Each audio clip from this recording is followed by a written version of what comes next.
ប៉ាគីស្ថានប្រកាសថាតតែឥណ្ឌាឈប់បាញ់មុនទៅខ្លួនឈប់បាញ់កម្ដៅនៃសង្គ្រាមឥណ្ឌាប៉ាគីស្ថានរឹតតែក្តៅឡើងក្រោយប្រទេសទាំងពីរបាញ់សងសឹកគ្នាទៅវិញទៅមកឈានដល់ក្តីព្រួយបារម្ភអំពីការប្រើប្រាស់នុយក្លេអ៊ែរគណៈបណ្ដាមេដឹកនាំពិភពលោកចេញការអំពាវនាវឲ្យភាគីជម្លោះត្រូវរក្សាភាពអត់ធ្មត់ឲ្យបានខ្លាំងបំផុតជុំវិញភាពតានតឹងនេះរដ្ឋមន្ត្រីការបរទេសប៉ាគីស្ថានអ៊ីសាហ្វដាបានចេញមុខប្រកាសខ្លួនប្រទេសរបស់លោកចង់ឲ្យស្ថានភាពថមថយណាស់ប៉ុន្តែបើឥណ្ឌានៅតែបាញ់គឺប៉ាគីស្ថាននៅតែបាញ់ដូចគ្នាថ្លែងប្រាប់សារព័ត៌មាន Ghost News នៅថ្ងៃសៅរ៍ទី10ខែឧសភាឆ្នាំ2025លោកដានិយាយថាបើចង់ឲ្យប៉ាគីស្ថានឈប់បាញ់លុះត្រាតែឥណ្ឌាឈប់បាញ់មុន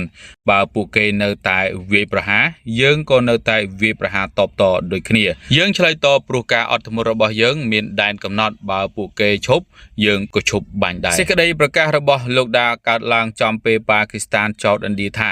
បានបើកការវាយប្រហារដោយមីស៊ីលទៅលើមូលដ្ឋានទ័ពអាកាសចំនួន3របស់ខ្លួននៅព្រឹកថ្ងៃសៅរ៍យោងតាមយោធាប៉ាគីស្ថានមូលដ្ឋានទ័ពអាកាសដែលជាគោលដៅរបស់ឥណ្ឌារួមមានមូលដ្ឋានអាកាសណូខាននៅជិតទីក្រុងអ៊ីស្លាមាបាតមូលដ្ឋានអាកាសម៉ារីតនៅទីក្រុងខាវែលនិងមូលដ្ឋានអាកាសរីខ្វារីនៅក្រុងចាងនៃខេត្តចំចាប់ភាគខាងកើតយោធាប៉ាគីស្ថាននិយាយថាមីស៊ីលភាគច្រើនត្រូវបានស្ទាក់ចាប់ដោយប្រព័ន្ធការពារដែនអាកាសប៉ុន្តែខ្លះបានបង្កការខូចខាតដែលនាំឲ្យមានភាពតានតឹងកាន់តែខ្លាំងឡើងក្នុងតំបន់ក្រោយមកប៉ាគីស្ថានក៏បាញ់មីស៊ីលសងសឹកវិញក្នុងប្រតិបត្តិការប៊ុនយ៉ាណាំម៉ាសូសហើយលោកនាយករដ្ឋមន្ត្រីសាបាសារីស